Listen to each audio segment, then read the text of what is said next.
Okay, we're live. Okay. Hi, everyone. Welcome to Heterodoxx, Women on Cancel Culture. This is GIDYVR's first online panel. I'm Amy Hamm, and I'm also here with Holly. We're both from GIDYVR. And we're going to moderate the Q&A. So for everyone watching, please just go ahead and send your questions on the chat throughout the event. You don't have to wait for the end of the panel. All right, so I'm going to get started with an explanation of our title. To be heterodox is to be unorthodox and to not be afraid of going against the grain, like all of these women. If you don't already know them, we have Memoree Joelle. She's the editor-in-chief of AfterEllen.com, America's leading entertainment site for lesbian and bisexual women.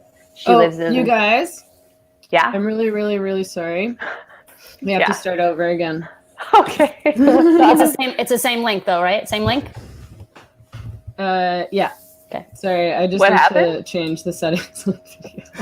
Were we not live? Or what? Well, we were private. Oh. Sweet. That's okay, good practice.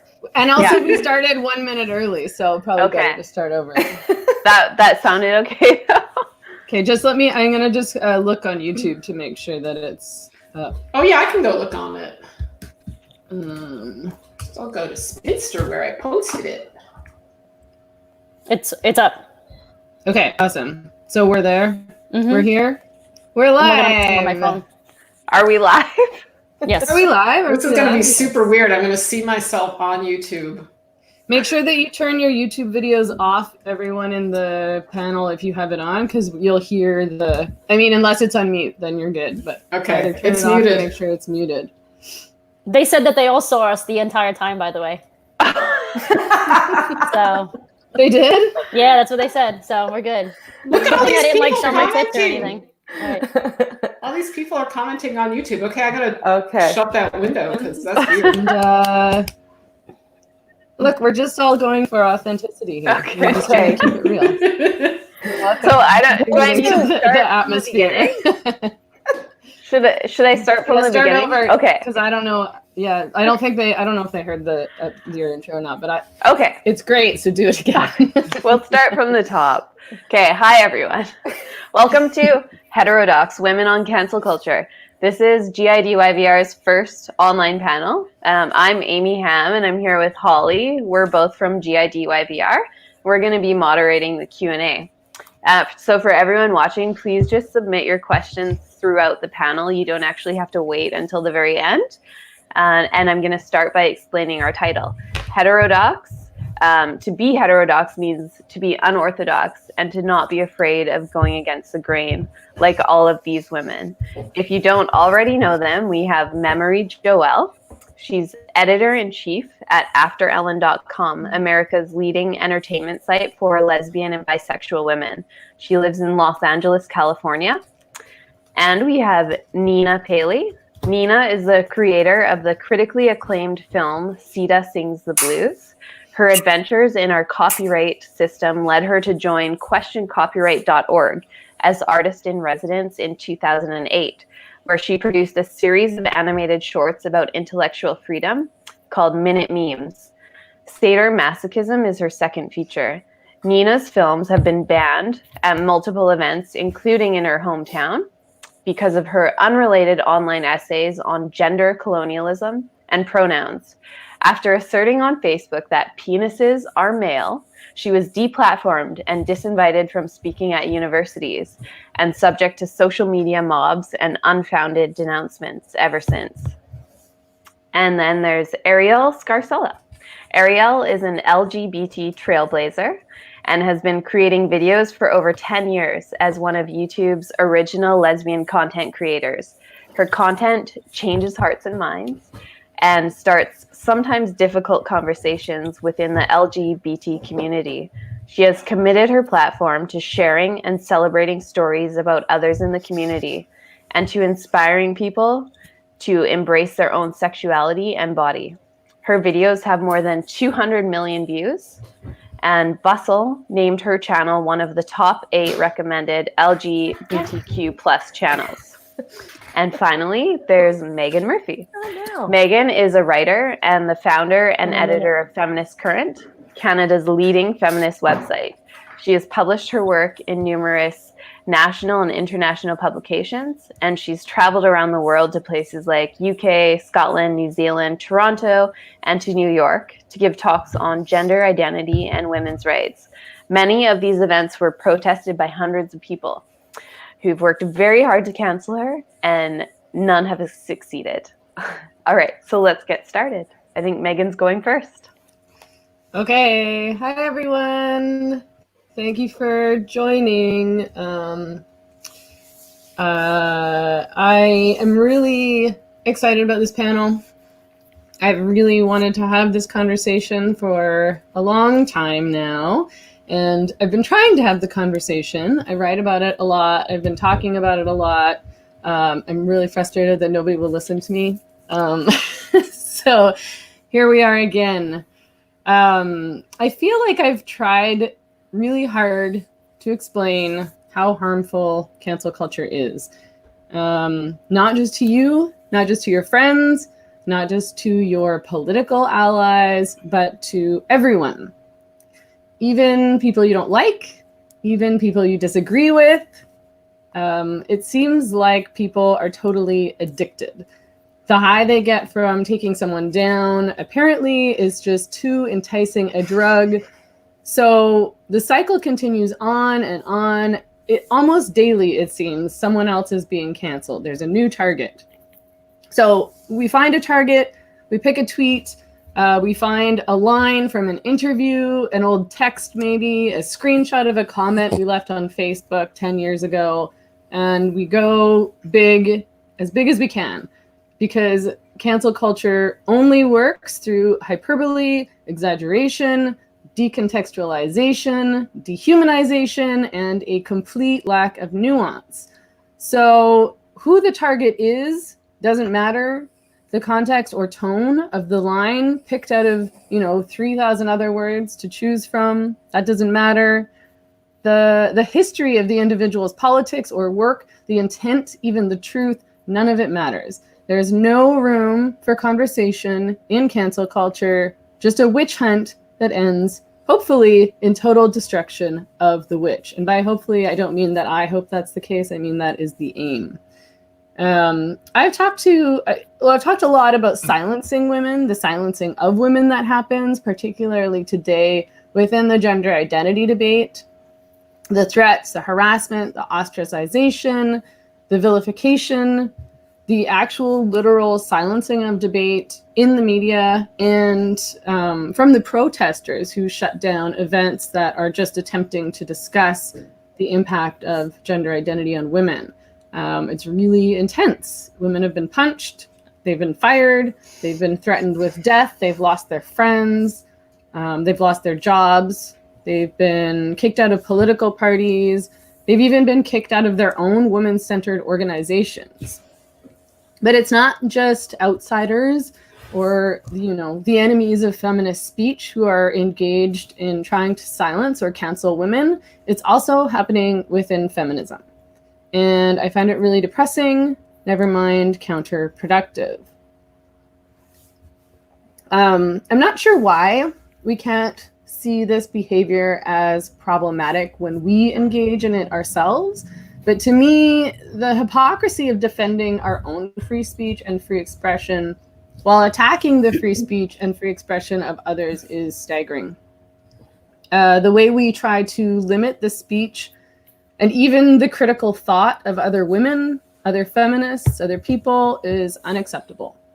The way we punish one another for daring to ask the wrong questions, for talking to the wrong people, for participating in panels with those that we may not like or who we might have disagreements with, the ostracization and the cruel and often actually incredibly misogynist rumor mongering, almost all happening online these days, is absolutely destructive and dehumanizing. It treats women not as people, as full, complex human beings, but as one-dimensional things which is kind of the thing we've been fighting against in feminism all along, I thought.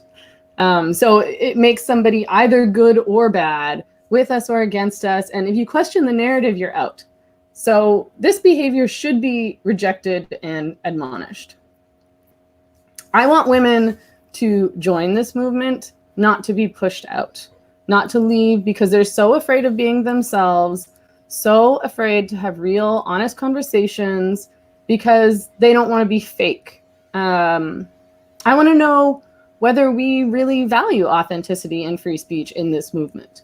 And I want us to start treating one another with respect. We should be able to disagree about various issues and still work together. And if we can't work together, we should be able to avoid trashing and trying to destroy the work and reputations of those we disagree with and just focus instead on our own work.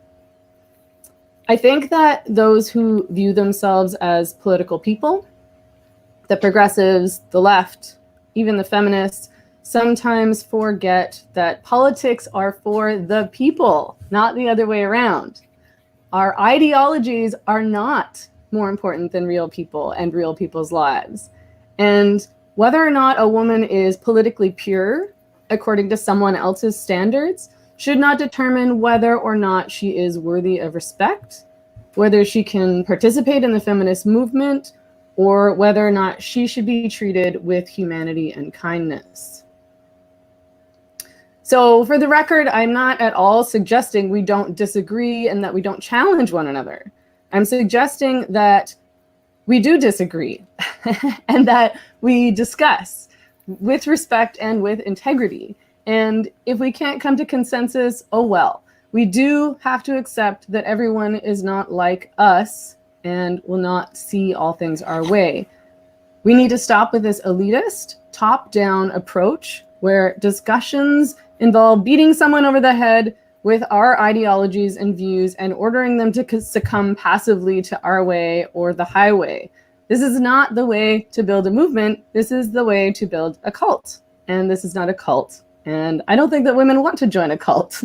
I think that they want to fight against sexism and male violence against women and dehumanization.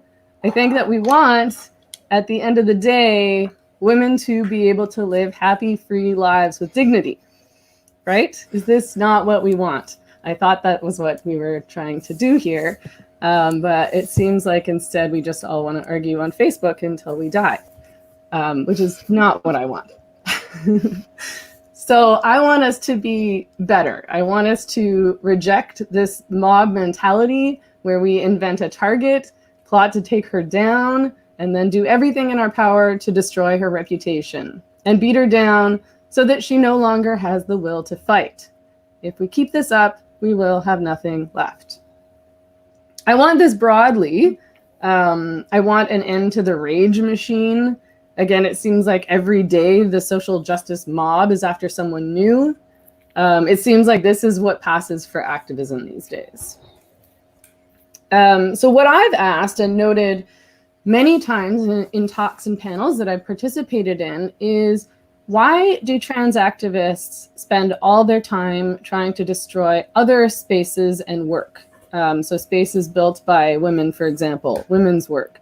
You know, why not build something positive? Why not spend that time and energy doing something they perceive as better? If feminists and women's spaces are so bad and wrong, make new spaces and build new communities that work better for your needs.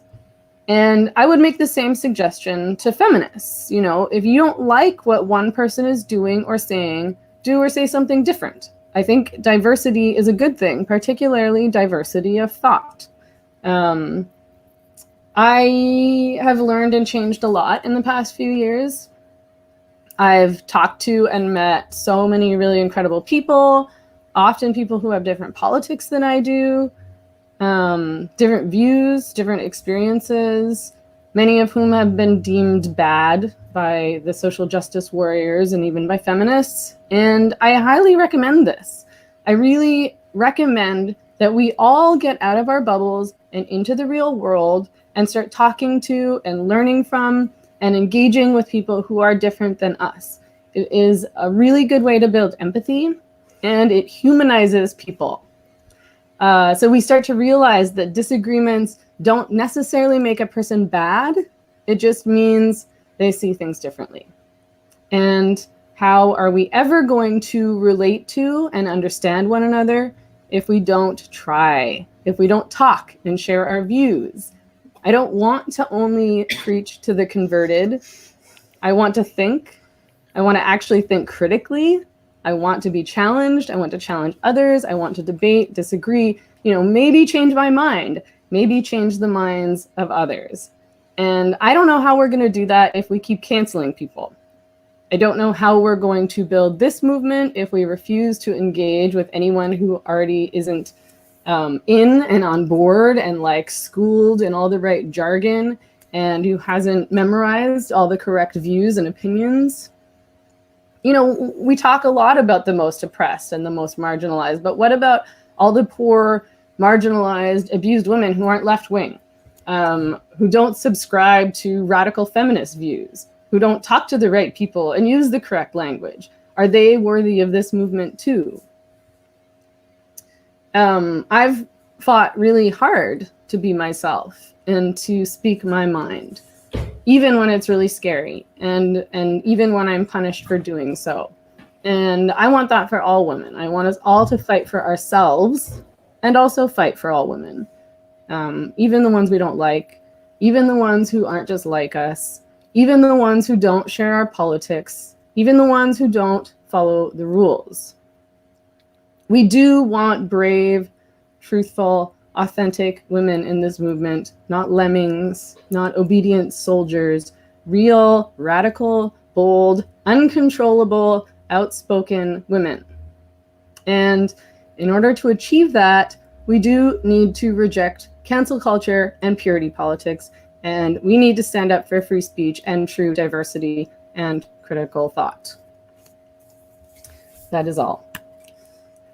Yay! That was great. I wanted to comment the whole time. By the way, if you see me looking down, I'm looking at my phone to text, because I can text in the chat from my phone without making noise on the computer with my keyboard. Oh, okay, awesome. You're not that's what I'm doing. All of us. Okay, nah, cool, I mean, cool, maybe cool. a little. No, I'm kidding. No, I'm just texting from my phone. It's just easier that way. Otherwise, you can hear. Good. Yeah. So people know that we're looking at the chat. Righto. Okay, awesome. I'm sorry for saying righto. That was really embarrassing. Righto. Tubular. Okay, I think we have Memoree up next. Is that the right order? Okay. It's fine with me. Cool. I'll go whenever. Okay, Memoree, go for it. All right. Well, first of all, thank you for asking me to participate in this. This is something that's very important to me. It's an issue that's important to me as someone who works in the media, as a person in this society. I think that it's important to recognize that having a society was built upon communication. And if we can't communicate with each other, we can't have society. It's as simple as that. And cancel culture is anti-communication, and therefore it's anti-society. So it doesn't work. I've seen it going on for a number of years. I would say personally, I noticed it since about 2016, because that's when I first became editor-in-chief of After Ellen, and I really started spending more time in engaging in movements like this and noticing online commentary. And that's when I noticed a lot of things getting canceled, events, speaking events, Meghan's for one. And then after I noticed after you got banned from Twitter, I started taking it a lot more seriously, because it's not just kids, it's adults as well. And I used to think, well, these are just a bunch of little shithead kids. Oh, sorry. But it's true. And they don't really matter. It's just on Twitter. It's just on Facebook. They're just being annoying teenagers, college students. But you know what? That's not true. Adults are doing it as well, whether it shows up in comments in social media or whether it shows up in real life, which is a lot worse, showing up to protest any type of event they don't agree with. There's a lot of hypocrisy in it because most of the people who want to shut down anyone they disagree with spend the rest of their time preaching the idea of tolerance and inclusion, which is very frustrating. And I'm going to look at my notes and try not to upset the delicate balance of this microphone situation. It is delicate.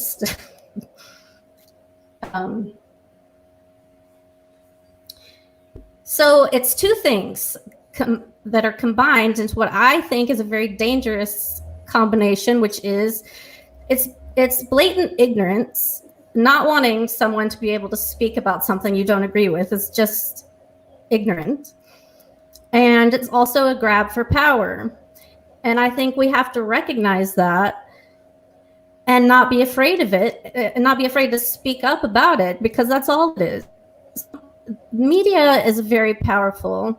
Having a platform upon which to speak is very powerful.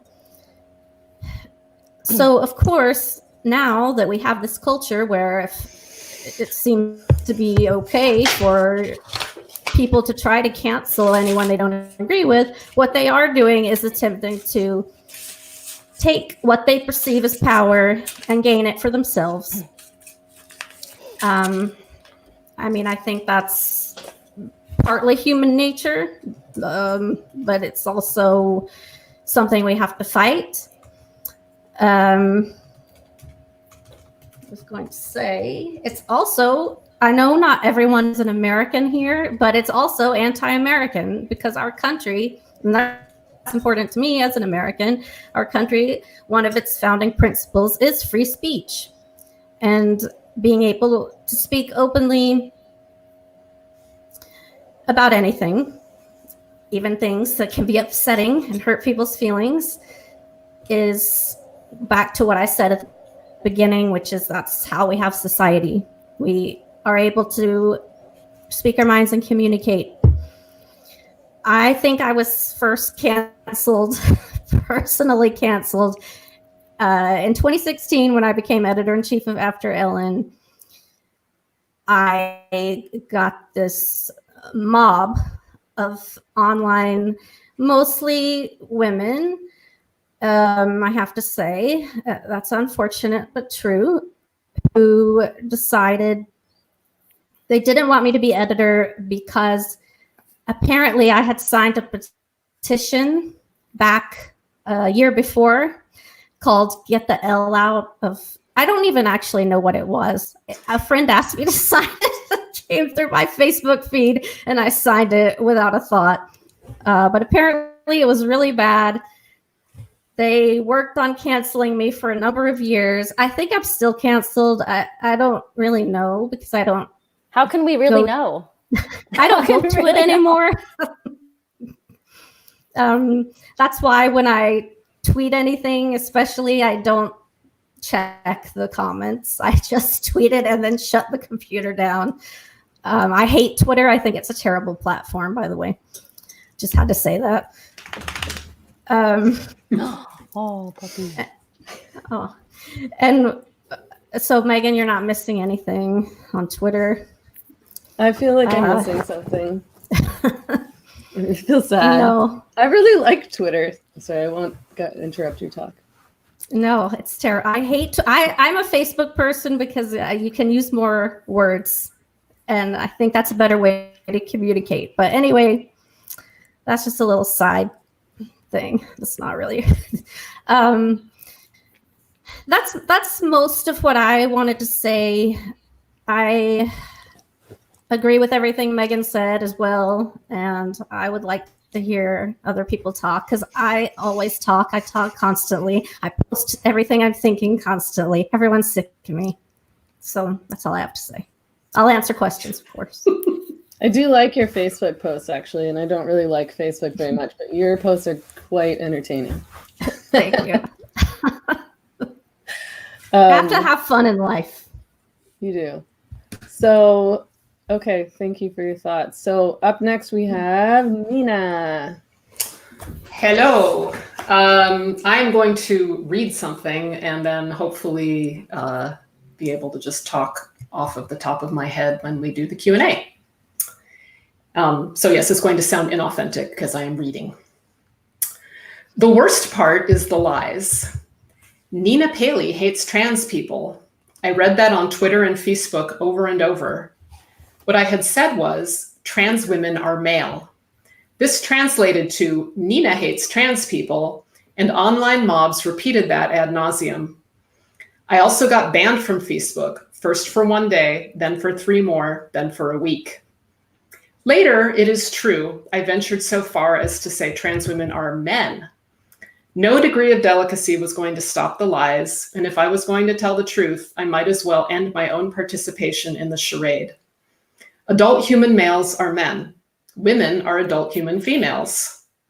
How my scapegoaters turned that into hates trans people is their own alchemy. I do not hate trans people. My history of relationships with trans people is longer than the lives of most of these people lying about me. I have had trans lovers and continue to have trans friends. But now it sounds like I'm defending myself, and that's the worst thing to do when a mob is out for you. The best you can do is say nothing, because anything you say will get twisted around and turned into more lies. Like what I just said about having trans friends. They mock that as, some of my best friends are Black, implying I'm the same as a racist. And somehow the stigma of that sticks to me instead of to them. Their appropriation of the struggles of racial minorities, what am I saying? I mean Black Americans, that's what we all mean. The legacy of the grotesque and unconscionable global slave trade which forever taints American history and feeds white guilt. Their appropriation of that struggle should taint them, as it is as racist as the rest of the trans rights movement, which continually equates fetishistic men with Black women. Trans women are women, just like Black women are women, they say. Oh, and I just said fetishistic men, which they spit back as, you are saying all trans women are fetishists. I am not. The feminist complaint is that defining woman as anyone who identifies as a woman eliminates sex-based rights and opens the door to sex-based abuse, including forced participation in the fetishes of some men. There is no nice way to say this. Therefore, they call me a frothing TERF who hates trans people. Some local activists implied I'm also a white supremacist who supports eugenics. This was especially ironic as they banned my latest feature film at 2 venues, including the Art Theater, in my hometown, Urbana-Champaign, Illinois. That film, Sadomasochism, is about Passover and Judaism. I am a Jew, not a Zionist, a Jew. Nothing says social justice like a bunch of young white men banning the Jewish-themed film of a Jewish feminist on Passover. But there I go, slipping into identity politics myself. I shouldn't go there. I mention it only to point out the hypocrisy and irony, not because I have any stock in Jewish identity. Just saying that here has dragged me down. My films have been banned. I've been deplatformed from film festivals. I've been uninvited from events, but worse, I have been blacklisted, never invited in the first place, on the basis of lies. My speaking invitations ceased, my screenings canceled, my new film effectively killed before it was released.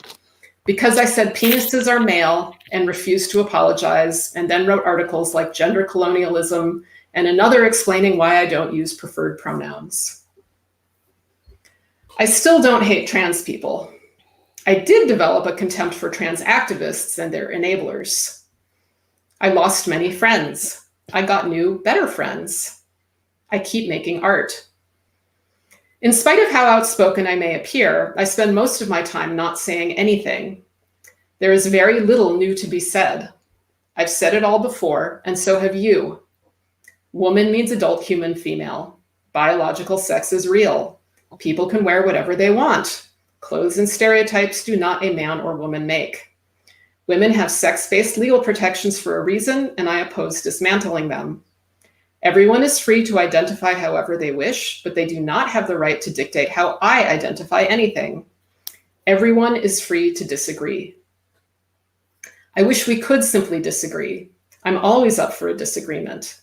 If I say penises are male, please disagree.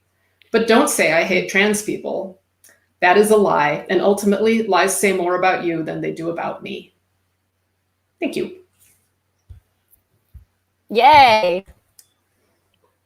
That was great. Right on. Thank you, Nina. And last but not least, we have Arielle. Yes.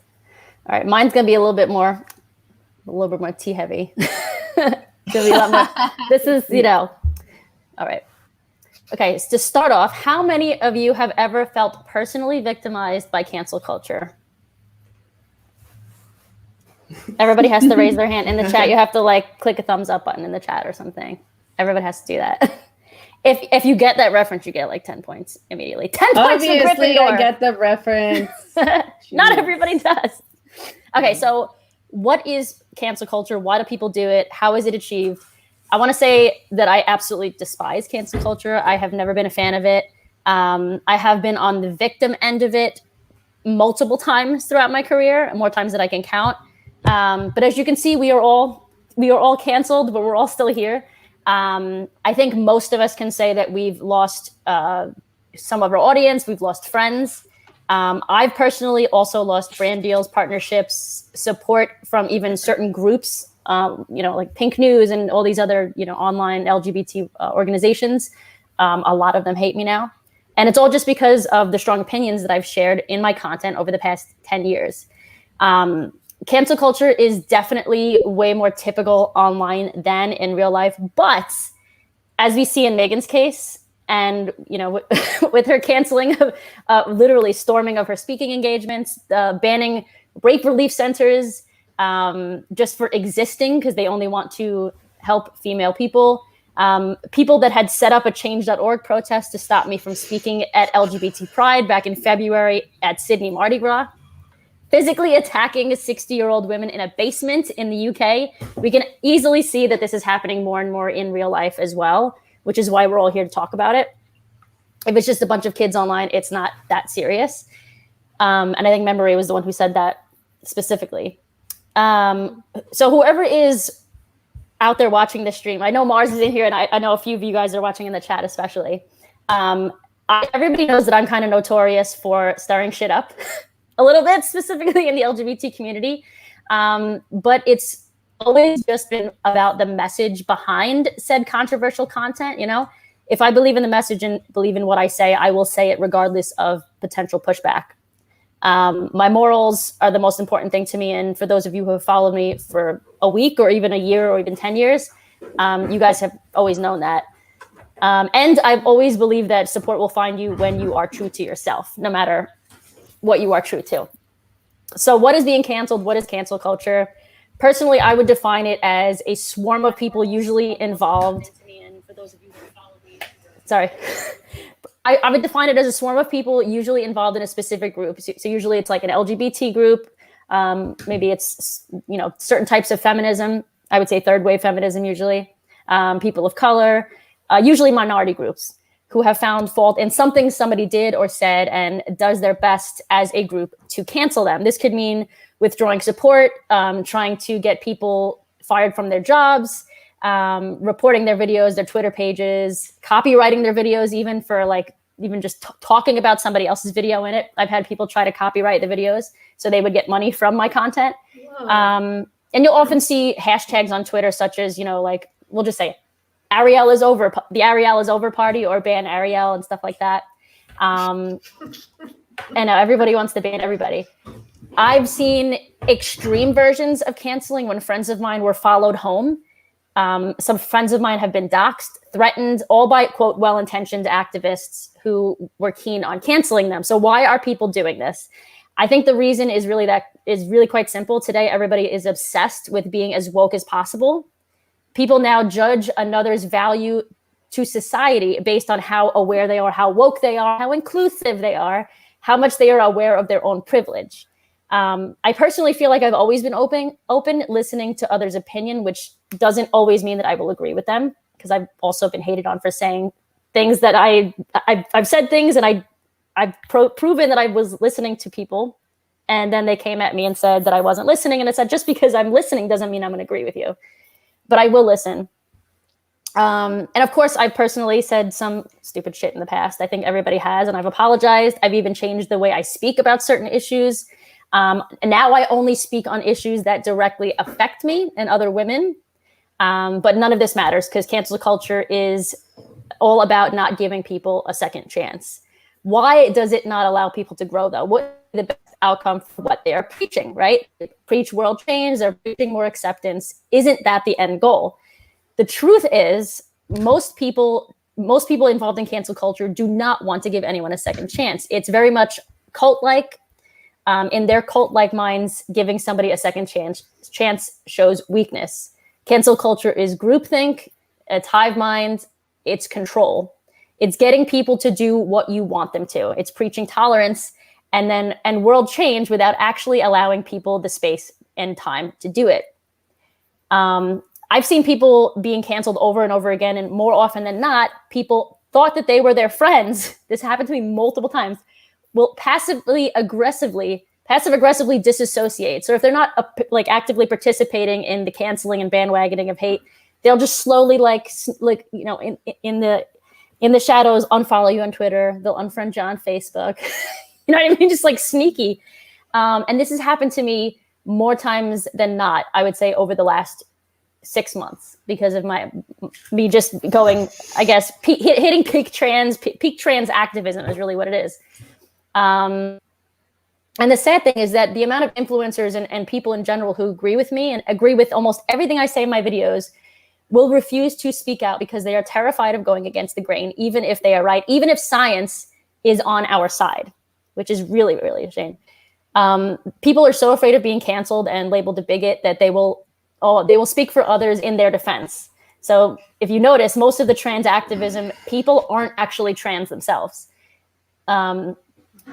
People who weren't even coming to the only lesbian event at Mardi Gras complained about it. So it's like it's become like this ridiculous concoction of like, look everybody, look how non-racist, how non-transphobic, how non-sexist I am. Look at all these good things that I'm doing and canceling all these other terrible people in the world. A really good example of people proving their wokeness is there's a new surge of, I call them woke dude bros. Mars knows what I'm talking about if he's watching this still. None of them are actually affected by whatever ideology they're preaching. My friend Fiona on Twitter, she's a trans woman, an awesome trans woman in the UK. I think everybody here probably follows her, actually. She says there are so many, the reason you see so many duty woke bros, as she calls them, duty is just funny to say. She says, just men really, white knighting trans activism is because they're totally unaffected by this ideology and unable or unwilling to see how it already has to see how it already has and will continue to affect the rights of women and girls. It's also funny how all these like woke dude bros look the same. They're all gamers. They're all white. They all have beards. They're all a little overweight. I don't know if that's a thing, but like they're all these like dudes in their mom's basements that you would think of them to be. It's kind of strange. And I think a lot of this actually, believe it or not, has to do with how hated at this point straight cis white men are. So I think they're doing whatever they can to get on the cult's good side.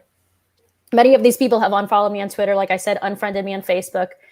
Some even publicly have chosen to make statements that they no longer support me because they know simply it's just, at this point, it's guilty by association. Recently, I remember just maybe a week or two ago, I posted a video and I mentioned a YouTuber named Styx, or his YouTube channel is named Styx, in my video because I agreed with some of the things that he had said about why the rate of LGBT acceptance currently is down. Mind you, I have never watched any of this guy's videos. I literally commented on one specific part of his video, used it for my video. And I'm not even exaggerating when I say as soon as that video went up, people were hating on me, telling me that I was a Holocaust denier.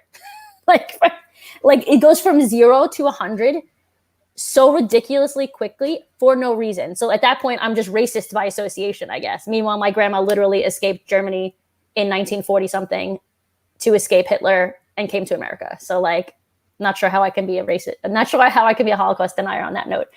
On a more mental health and personal worth side of things, I also think this culture, the cancel culture, has a lot to do with lack of feeling included. I think a good amount of people, especially people who are very young, want to feel like they're a part of something much bigger than they are. They want to feel like they're a part of change. Many of them also have mental health issues. Many of them lack self-love. So I hope that we have more of these types of conversations so we can talk without fear of being canceled. You know what, though? But somebody said in the chat, if everybody's canceled, then nobody is canceled. I think that's the good thing to look at all this. But yeah, I think. Sorry. Yay! Snap, snap, snap, snap, snap. Yeah, I mean, I'm like, cool, I guess we're just canceling everybody, and then Everybody's there's going to be canceled. nobody, or then just everybody gets to return from the canceled dead or whatever. Okay, Amy and Holly, come back. We need you. I think, oh, there they are. Hi. Hi. We got lots of good questions. Sweet. Okay. Yeah. All right. Do you want to start with a question, Holly? Okay. Just a sec here. Can you see me? Yes. I'm like a baby. If I can't see you, you can't see me. Okay. Just because I'm looking at a document. Let's see here. This is an interesting one. Would you classify what happened to Harvey Weinstein as cancel culture? No, Why not? because he's an actual terrible person. Mm-hmm. Like, he committed crime. like you committed a literal crime. Like, yeah. This has come up a lot because I wanted to, before the great lockdown happened, I was hoping to organize a cancel con for canceled people. And I was doing it with a male friend of mine who knew all these canceled men. And almost all of the men were canceled for actual things that they did. And almost all the women who I know were canceled for things that they thought or said. So yes, it's cancel culture both ways, but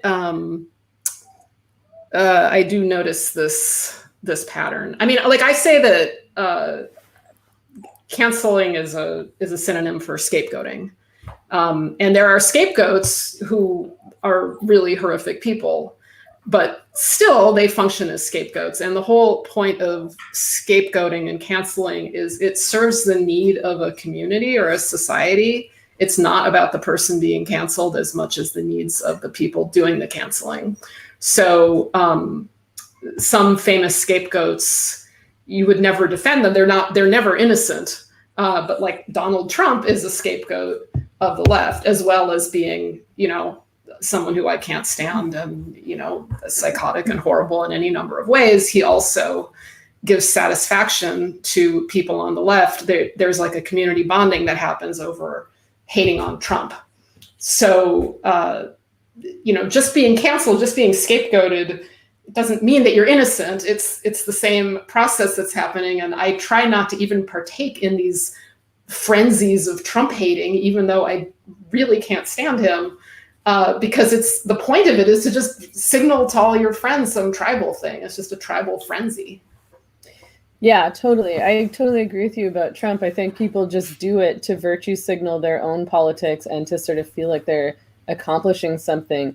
And what I find is that because I refuse to virtue signal, because I hate it, so I don't go around posting my every thought and opinion online just to remind people, guys, racism is bad. I think it's bad. Racism is really bad.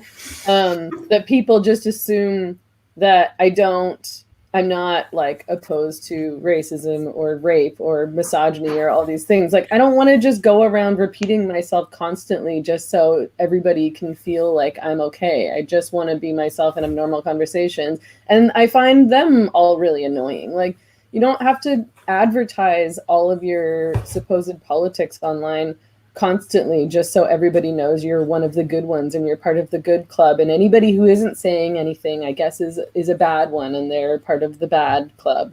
I mean, the situation with Weinstein, I think, he's a criminal. He's been charged with rape. So I do think that's separate. But I mean, I think there is some kind of crossover between cancel culture and Me Too, which is that, you know, a lot of men were canceled as a part of Me Too, some of whom were not rapists. And what cancel culture does, I mean, I talked about this, it has to be so hyperbolic, like it has to be so big. So that's why instead of just saying, you know, I don't like what Alison Roman said about Chrissy Teigen, or I don't agree with her, it's like, she's a racist, or like, you know, like she's anti-woman. Like it has to be this really big thing because you have to be able to defend the cancellation. So we mush everything together. You know, Weinstein is just as bad as somebody who tweeted that they thought like rape jokes were funny or something like that. Like, do you know what I mean? Like, so okay, I'll stop talking. No, I just have more to say on this. So a friend of mine who was canceled, was partly canceled by association, is Richard Stallman, the founder of the free software movement, because he was defending a deceased programmer or a deceased mathematician who had known Weinstein, right? And that was enough to get him canceled. It's true, by association. Yeah. They call it a turf adjacent. Like that's a thing. Yeah. That's a term that these people came up with. Turf adjacent. Yeah. I'm like, Jesus Christ. Yeah. Insane. I mean, that's part of the reason why people keep trying to cancel me from within feminism, is that I've started having conversations, Arielle, you can probably relate to this, like with people, all kinds of people who aren't necessarily feminist or who aren't left wing or maybe aren't anything. And often it's just that they've been accused of being right wing, or they've been accused of being MRAs or something, even though they aren't, even though they're just liberals or whatever. Yep. And then because I'm having conversations with these people or friends with these people, or I'm in a photograph with these people, then I'm also right wing, and I'm also a rape apologist, and I'm also whatever it is, an MRA, libertarian, any one of those terms. And it's just ridiculous. And I mean, I don't really understand why people want to get rid of everybody. Like, is it like, do you want us out of the conversation? Do you want me out of feminism? Do you want, like, who's going to be left? Like, who's going to be in charge of doing all the movement stuff? Yeah, I talked to a woman who started a secret Facebook group devoted to trashing me. I didn't confront her directly, but, you know, when asking about this sort of behavior, which she considers extremely righteous, she said, "Oh, we're just so scared." Like that was like, that justifies anything, right? We're the victims. We're so scared. But they're I not also want to say victims. Weinstein was, I misnamed Weinstein. Well, there was some were they other scared? rapist. Oh, they're scared because we're in this horrible place where, you know, Trumpists are on the rise and they have guns and they're racists and they hate trans people and they're going to kill us all in our way of life. And it's so important. And we're just so scared. We have to do things like this. Have compassion for us because we're victims all the time. And we can do no wrong because we're righteous. Every single person that I've met, and you could probably attest to this, that is a super far lefty person has given me more hate than anybody on the far right. Anybody. Oh, we got a lot of super chats coming through, by the way. So make sure you guys are like taking note. Amy and Holly, are you guys seeing the super chat, people? Sorry to interrupt. We are. Yeah. Okay, cool. Sweet. Okay. Yeah. So you go next, Amy. Sure. Well, the last super chat said, "Oh my God, Meghan, did you get your hair done?" No, I haven't done anything to my hair since the lockdown, but thank you. I got my hair done today. I got my hair done today. It looks so good. I can cut my hair on live cam, right? I got scissors. I'm not cutting it. It's just getting longer and longer, and like okay, we don't have to get into this too much. Yeah, I do have some roots growing out a bit, but my roots are almost the same color as my actual hair. So, one of the questions I liked, and some of you got into this a little bit already, but What made you decide to take the plunge and decide to risk being canceled? What was your last straw or your peak trans moment? I had a bunch. My peak, I've had two specifically. My first one was back in 2017, maybe, when trans activism, I can't say trans people because it's very rarely actual trans people. Trans activism come for me, telling me that I was transphobic if I didn't want to have sex with a woman who had a penis. So a trans woman who was pre-op. That was like that was like my peak trans moment, but I still, thanks to liking my haircut, yes. And the second one was actually very recent, is when I was going out to, I didn't agree with what I was out there for, but I was out there for the adult film industry convention. A few of my friends are in porn or produce porn or whatever. And when I went out there, I was supposed to meet up with my friend, this girl Tara, who I just had found out about. We were going to film a video. We filmed a video about like boobs, small boobs, big boobs, body positivity, like actual body positivity.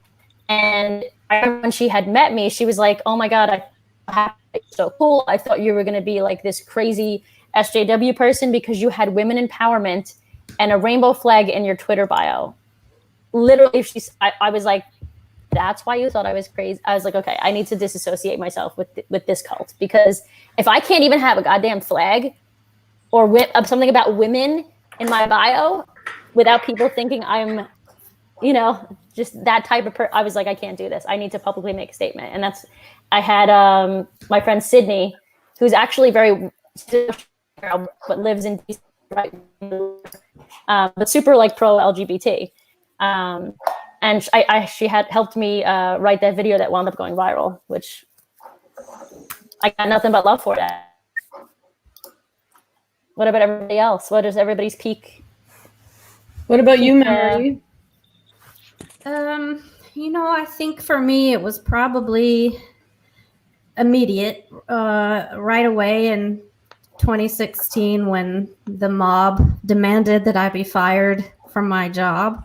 That was all it took. That really pissed me off. And I mean, it didn't happen, of course, but I mean, who does that kind of thing to someone? That was my first encounter with it, and I think that was all it took. So I didn't get fired, and I also then found an investor and bought the company so I can never be fired. So thank you all for giving me the motivation. That's how you do it. No. Nina? Oh, yeah. Sorry, now I'm my peak time was when, well, you remember the Rachel Dolezal stories were identifying happening. as Black. Yeah, they were happening shortly after the Bruce Caitlyn Jenner stories. Mm-hmm. And when that Vogue cover came out with Caitlyn Jenner on the cover, I found it really offensive. All these people were saying like, "Oh, Caitlyn Jenner's a woman," and I was like, "These are all the stereotypes of it. Like, this is exactly what we've been fighting." So I shared on Facebook an article by, it was the New York Times article. I forget the author. I love the author, but I've forgotten her name. And I shared that, and all of my liberal friends were like, "This article is transphobic." It was just a feminist article. And I was like, where is this coming from? And then my friends started saying, "You need to meet some trans people. You need to learn about trans people." And I'm just like, I haven't had sex with trans people. I was hanging out in sex positive San Francisco. In the 90s, I know more trans people than you do. And I think one of the reasons I was willing, even though I was still really scared, I was willing to say something about it was like, unlike other people I know who walk on eggshells around trans people, I've just known so many trans people for so long and been so close to them. It's just never been an issue. It's like somebody saying that I'm transphobic is not going to scare me. I mean, the fact that the lies get traction scares me. But I'm not going to worry about this in myself because I know damn well that I'm not. The whole, the word trans, the whole thing changed, in the early aughts.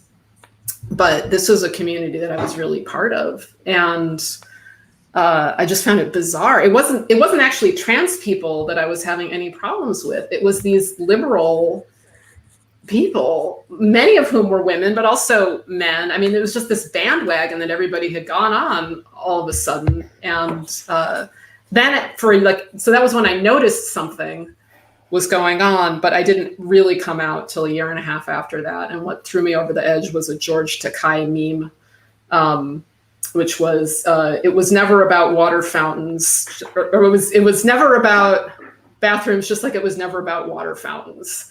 It was basically saying that if you want male people not to enter women's bathrooms, that you're racist.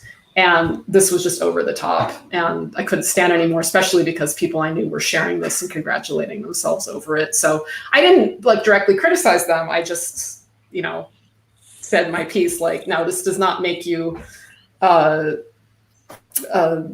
feminist or liberal. It makes you a men's rights activist, something like that. There was some counter thing. And that's what got me ultimately banned from Facebook for the first time.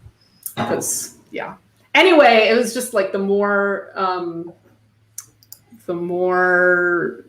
people demanded that I recount, the more I was not going to actually do that, because this was just insane. I just want to say that quickly, because I know there's a few people that I follow on Twitter in here that are trans women that are amazing. In my opinion, amazing trans women, amazing trans activists that aren't those types of activists that we're talking about. Specifically, I don't even know how to pronounce her name. Jadis? Her thing is self-made woman on Twitter, but she's doing a lot of super chats. She's awesome. And she talks about all this stuff quite often as well. And I think she'd agree with everything we're saying. So that's nice. Oh, I should add that what really got me canceled was when I shared the lyrics to this song by Connie Bryson, "If a person has a penis, he's a man." And what moved me to share that was when that, she's called Sign Lady, this woman in Canada at a women's march, had a sign and started getting hounded by the ogre, I guess. There was this campaign to find her and get her. And I was horrified by that. So I shared that in solidarity. And that was when I lost all my old friends and was denounced widely. And that was the true nail in my coffin. And everybody said how disappointed they were that I was now frothing turf, because I was in solidarity with this woman who was being persecuted by a mob herself.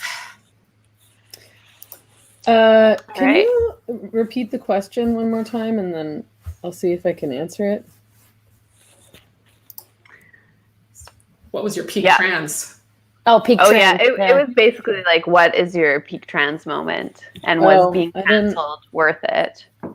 I didn't really have a peak trans moment. Mine was just sort of a gradual listening and learning and talking to other feminist women, Sheila Jeffries, Janice Raymond, and, seeing what was happening to women who were speaking out about this, the way that people were talking about Sheila Jeffries, Janice Raymond, what was happening to Julie Bindel, who I have a great deal of love and respect for. She was just being attacked and canceled and platformed all over the place. What was happening to Vancouver Rape Relief here in Vancouver, they were constantly being targeted by trans activists.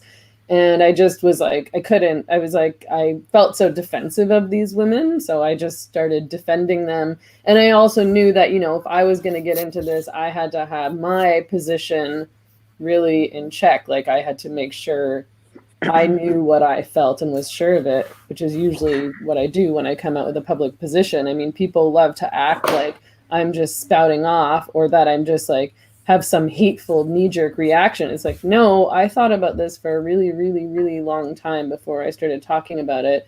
But what spurred me to really start speaking out was that I was I have a responsibility to. I can't leave these women on their own. And, what was going on was just becoming unacceptable. And then, of course, in 2016, Bill C-16 came up, which was Canada's gender identity legislation. And when that happened, even I really just had to double down, because it was okay, now we're talking about laws and policies. We're not just talking about theory or ideology and what is a woman and so on and so forth. That's the difference between self-ID and when it's actually being enacted, like it being placed into law. Like a lot of these people say, what's the difference if somebody identifies that way? And I think everyone in here wouldn't care less, could not care less if somebody just identified as a tree. Like that's not what trans people are, but you know, that has nothing to do with anything. Nobody cares. But what everybody in here, I think, has an issue with is when you expect everybody to believe exactly how you see yourself, you know, because it does cause issues, like the trans women in sports debate trans women that have not even gone on any HRT, any hormone replacement therapy at all, you know, and we have young women now suing them and stuff, right? What do you think, Meghan? Yeah, no, I mean, I don't really care what people want to do in their personal lives. It doesn't affect me. But when we're talking about women's spaces, which is what we are talking about, when we're talking about laws, when we're talking about, forcing other people to lie, you know, it's like you have to say trans women are literally female or else you're potentially doing something illegal. I mean, it's not currently illegal in Canada to do that, but who knows? We'll see where things go. You know, when, they're trying to shut down Vancouver Rape Relief because of a woman-only policy.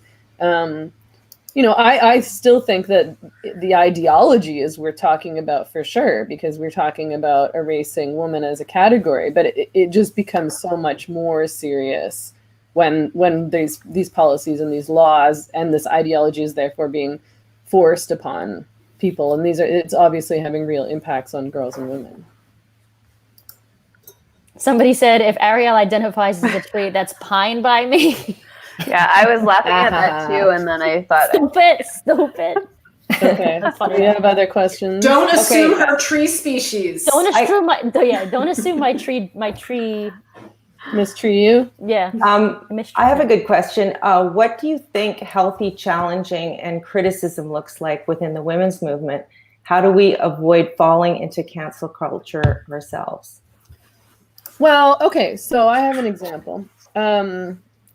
So recently, I really hate talking about like Facebook as though Facebook is like the thing, because in reality, like the women's movement is made up of real women doing real work in the real world. You know, like I know so many women all around the world and have met so many women all around the world who are really doing incredible work, helping actual women, you know, like they're supporting exploited women, prostituted women, abused women. And those aren't usually the ones who are busy on Twitter spouting off all the time, because they're busy doing actual work. So, you know, what happens online is not necessarily what's actually, you know, representative of what's really going on in the movement and what women are really doing.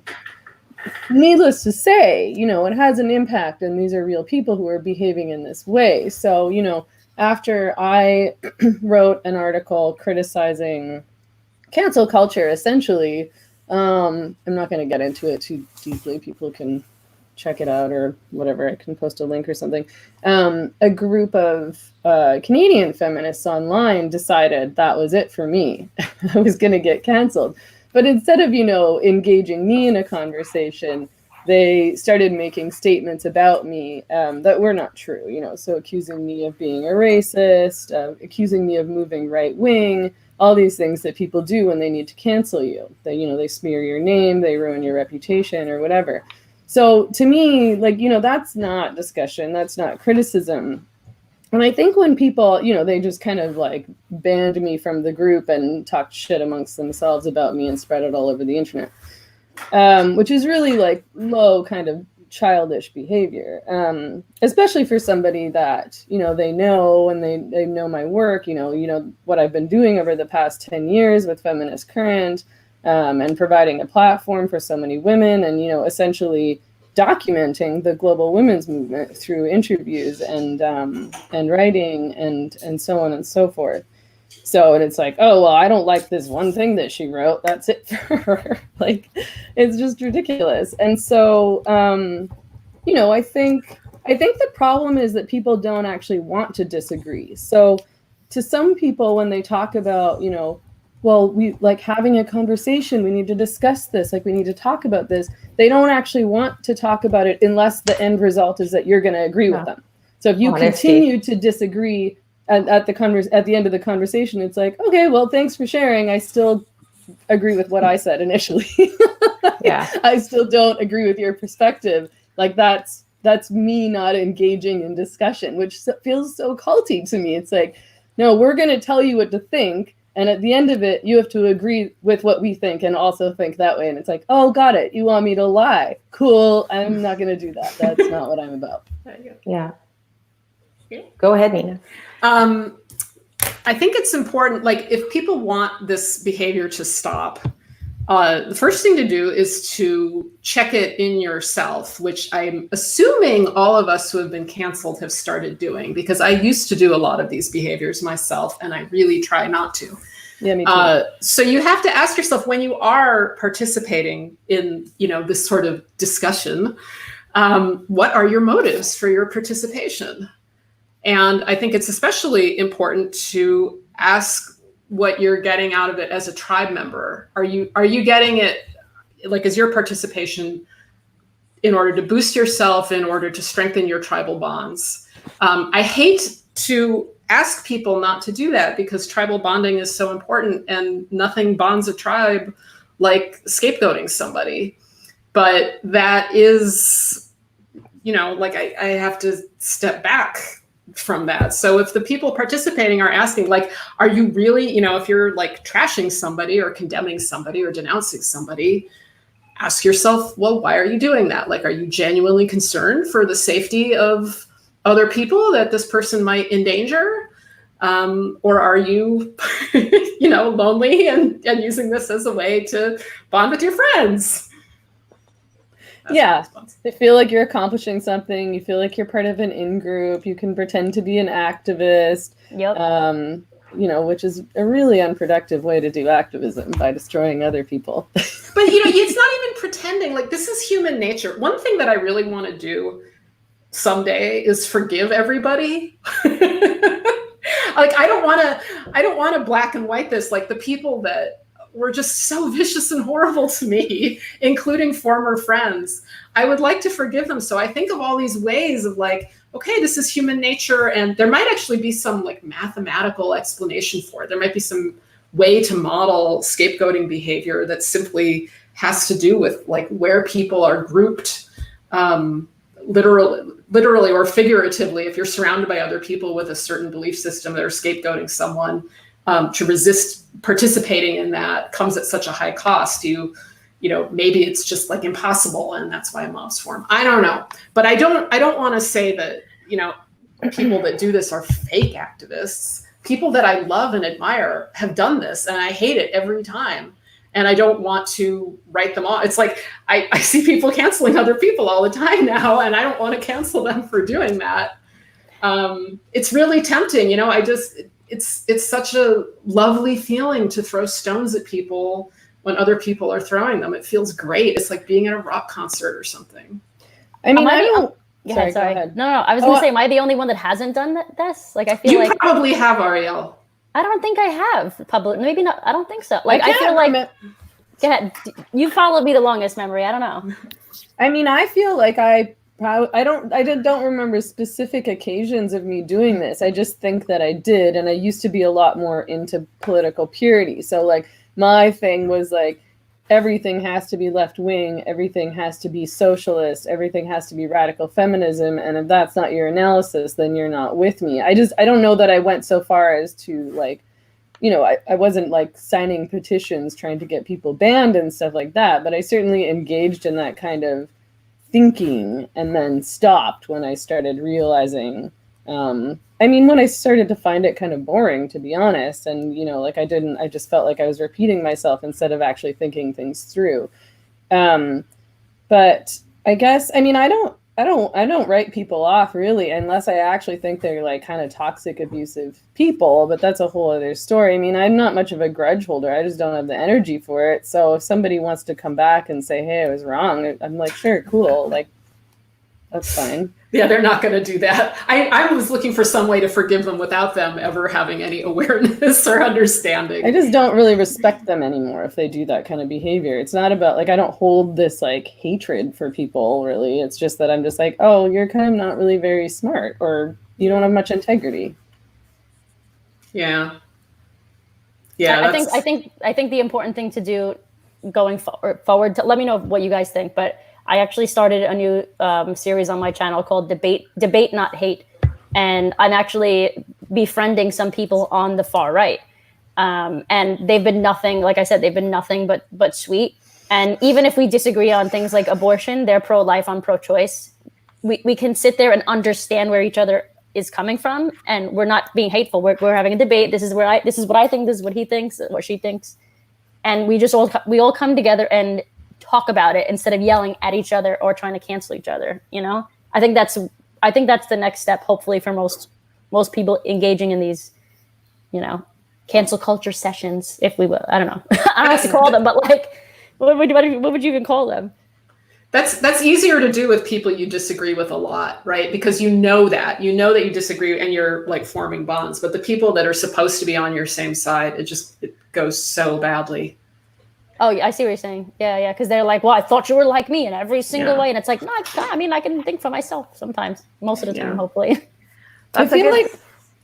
Oh, sorry. Go ahead, Megan. Oh, sorry. I just was going to say, I just feel like I should clarify around what I just said, because I don't want to act like I don't care. It doesn't affect me, because it does. Like, it can be really hurtful and really stressful. I care. I really don't care that much what like random people that I don't know say about me online. I really do care a lot when it's like friends or people who do know me. Like that's a really hurtful thing. I'm sure that's happened to all of you, where like your friend bails on you and then starts saying like, oh, like you're transphobic and you're hateful and you're bad. And it's like, no, I'm not. Like, why are you joining this like gang again? Like, it makes me think they're weak, because it's sort of like, oh, you're just sort of repeating what these other people have told you instead of like and they're lazy to me for who I am and what I'm actually writing. It's super lazy. But that's the shitty thing, and that's happened to me a lot, where friends just kind of like disappear, bail, and you're like, oh, okay. You often without even a conversation, like you said, Arielle, like you're like, oh, okay, I guess passive aggressively they just anymore. They unfollow and then they unfollow and then they unfriend you and then they make a statement. It goes in that order. Yeah, but again, I mean, it's not. I just don't think of it as like a hateful like grudge thing. It's sort of a hurt thing, and the hurt part just goes away eventually, where you're just like, okay, like whatever. But like, it is a really shitty part about, you know, telling the truth and being who you are and saying what you think, is that people bail on you. Yeah, for sure. That's a really good segue into another.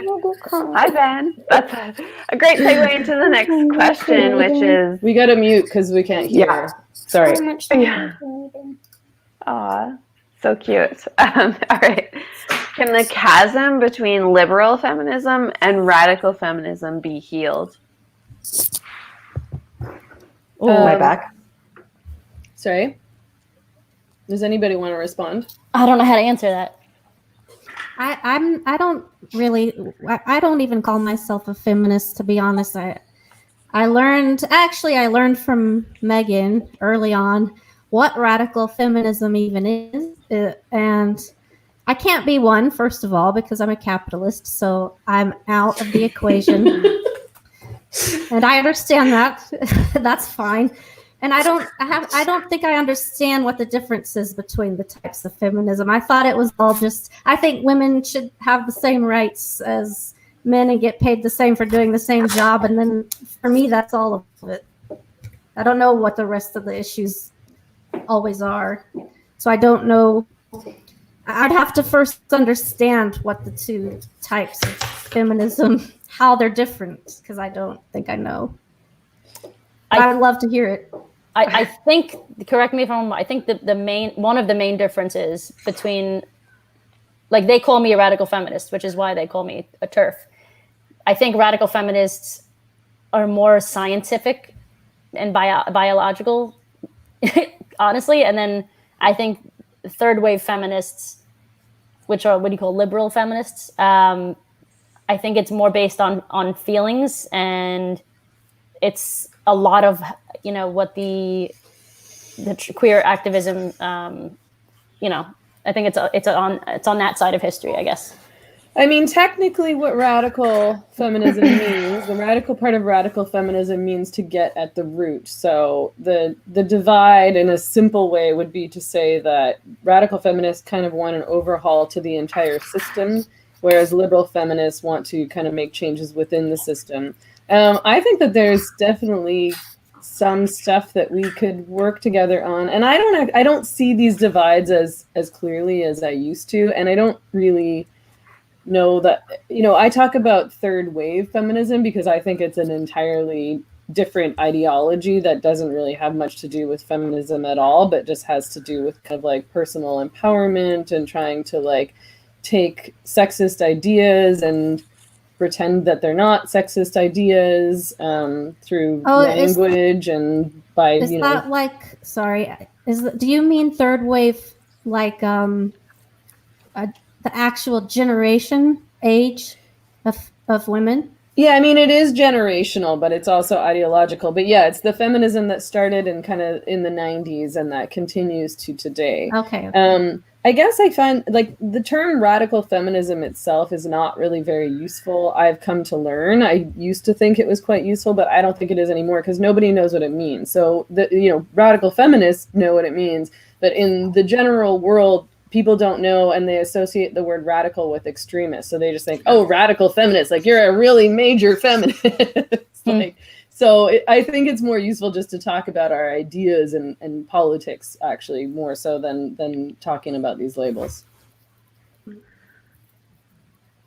Yeah. I mean, I what you said about it not having any meaning, I mean, that's my problem with the word feminist altogether, is it could mean anything. Like everyone's a feminist at this point. But I like the word radical feminist because radical feminist is like, oh, that's what feminist meant when I was growing up. Like it's about women's liberation. Yeah. Yes, I do know the feminist movement. Sense. I was talking about culturally, like online, the differences between second wave and third wave feminism. That's what I'm more involved in. That's why somebody's commenting. That's what I'm talking about. Oh, that's somebody's comment. Yeah. Mm-hmm. I mean, no matter, like, even if we could resolve that, there'll be some other rift we can, that we'll all argue about and never resolve. It's like, will humans ever get along in total harmony? No. We got to deal with being different. We got to deal with like tolerating. I wish tolerance were a value of today, like it's all like celebrating and, it's like, no, we don't have to celebrate things we don't like. We just have to tolerate them. It's funny how intolerant people have become, especially people who do kind of preach tolerance, but even those who don't preach tolerance, like I feel really actually kind of upset and disappointed by people who claim to be looking out for the interests of, those who have it the worst in the world and then are just so cruel and intolerant and think that that's useful. It's like, like all these marginalized groups that you keep naming off online that you probably aren't all that connected to, but maybe you are, I don't know. Like they don't all agree with you. So what is it, like, what is the usefulness of being so like politically pure and attached to your ideologies when, like, how are you going to make change in the world when most people in the world don't see things like you, and that if they don't see things like you, then you reject them and you don't want anything to do with them? Like, I don't think people are preaching tolerance. That's what I've noticed. I almost never see the word tolerance now. It's always about centering, celebrating, and including. It's not about tolerating. Tolerating is like, you don't have to like the thing that you're tolerating, right? You just have to be able to like not lose your mind that it's there. Right. But no one's preaching that now.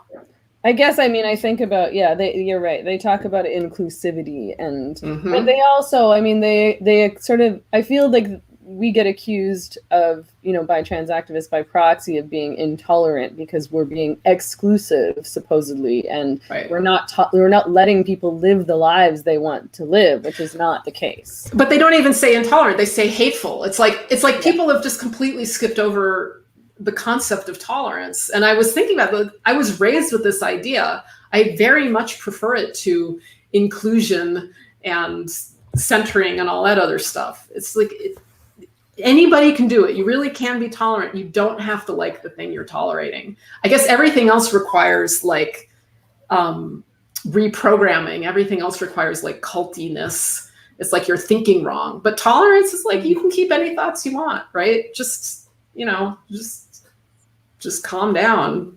Yeah, and tolerance is very relaxing. Like I'm actually, people act like I'm not, but I'm a very tolerant person. Like I'm super easygoing and I'm happy to talk to all sorts of people and get along with all sorts of people. And it really doesn't get to me at all. Like I just don't live my life feeling like angry about shit like that. And I just highly recommend it. It's just a nice way to exist, is to not be like angry all the time because somebody said something you don't like, or somebody's different than you, or somebody's disagreeing with you. Like I feel like that must be really stressful.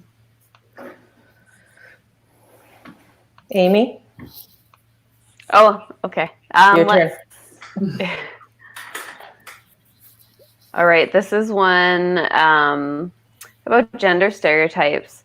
How did we go from trying to diminish gender stereotypes, from being kind of like girls can like trucks too, to doubling down on stereotypes? Like if a girl likes trucks, she's really a boy.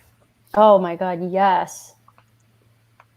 I think the reason that happened, how do I even say this? I think the reason that happened is because people are obsessed with validation.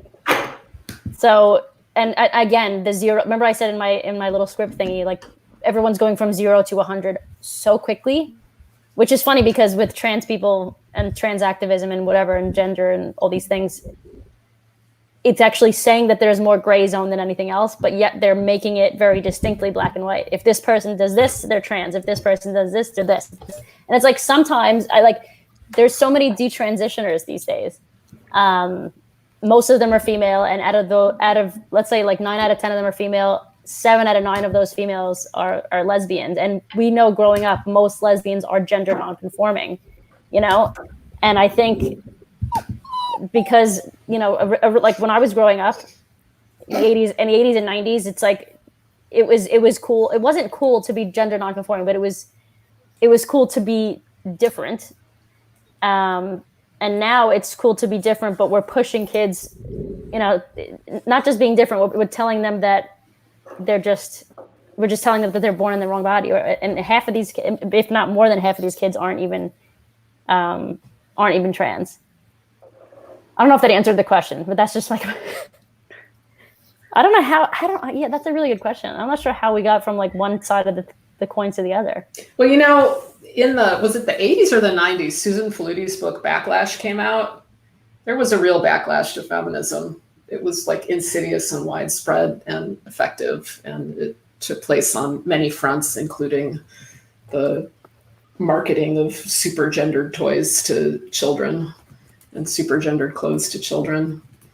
But, you know, I don't know. I guess you get into conspiracy territory if you really want to answer that question, how we got here. Yeah, I'm not sure.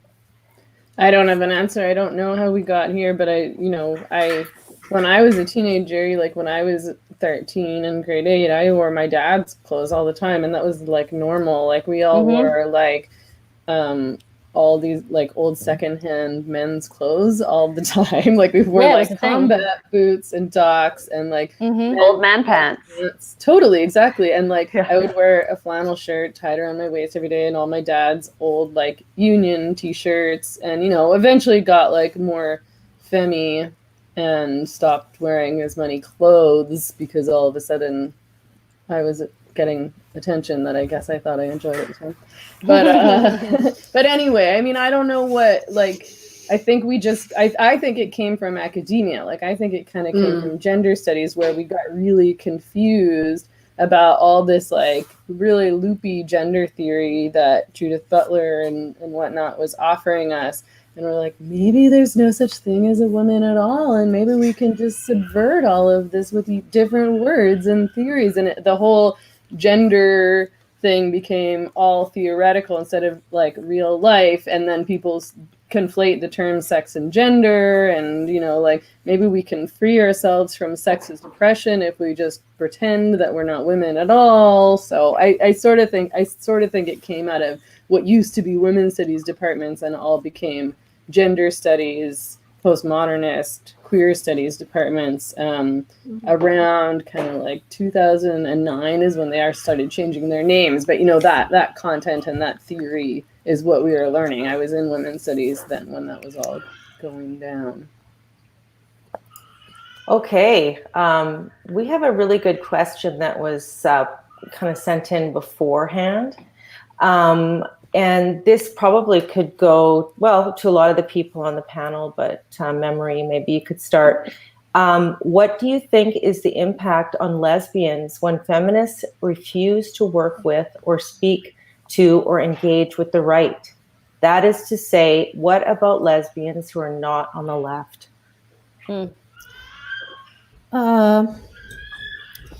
Well, I mean, I'm not on the left, and I have a lesbian publication, and I don't know if I understand the question.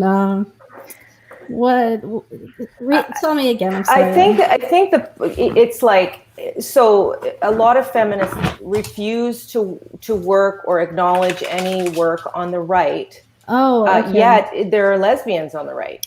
Yeah. So yeah. How does that affect the lesbian community? Yeah, I think a lot of people probably don't know that, actually. I think if you are gay, you're assumed to be liberal, and you're assumed to be a Democrat. So I think people who are more conservative in the gay community don't really have a very they're not as vocal. It's a second coming out for you guys, from what I understand. Yeah, I actually think I was nervous for anyone to know that I was not only not a Democrat, but not a liberal on like almost anything, and still a lesbian, but you're not allowed to be that for some reason in our hive mind. Climate. Hive mind. That's yeah. So I think what happens though, and I noticed this. I don't remember their names. I'm sorry, but I noticed it a couple times. Is that people who are working with together with people on the right from the left, and they have these opposing politics on most issues, but they want to work together as feminists on certain things, that they get attacked for it, and it's becoming an ongoing issue because people assume, well, they're associating with the bad guys somehow because it's just automatically assumed that everyone on the right is against you, and they're against gay rights. A lot of people believe that most conservatives don't like gay people, so there's that's part of it. I don't know if you saw, I had to start once I came out as no longer being completely progressive, I guess, because I'm not really on the right. I'm like in the middle. You and I both get hate for this, for not super lefty. I had to start a hashtag called wrong kind of trans and wrong kind of gay and wrong kind of lesbian, because and through that there was so many other people that connected with those hashtags, which was amazing, because you and I know that it's a silent majority. Not necessarily that there's a lot of people on the right that are LGBT, but there's a lot of people who are on the right that are LGBT that won't admit it, and that's the silent majority. Yeah, I agree.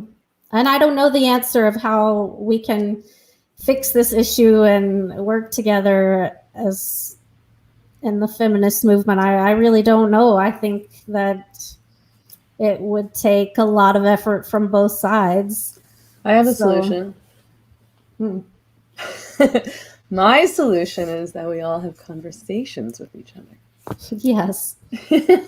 Like, the whole reason that people are able to vilify people on the right, or whoever they've decided is on the right, like, so often the people that are accused of being right-wing aren't really right-wing at all. But even if you are, I mean, this assumption that if you're right-wing or you voted Republican, that you're necessarily a bad person, that you hate gay people, that you're racist, that you hate women, is just not true. I mean, it might be true in some cases, but it's not true across the board. And if people would actually have conversations with people like that, like people who maybe voted conservative or voted Republican, and kind of like humanize them and try to understand where they're coming from, then I think that we really could bridge that divide. I mean, I just sort of started to think that actually what's better in terms of dealing with politics and policy and law and legislation and affecting change is actually just to focus on the issues. Because if you wait around to get consensus from everybody that you want to work with and make sure that they agree with you on every single issue,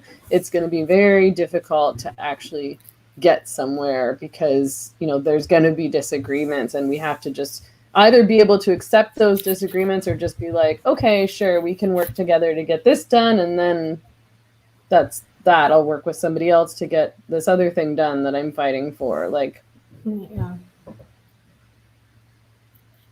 I don't know if people disagree with that. Maybe not. Well, you'll deprive people of their tribal bonds if you do that.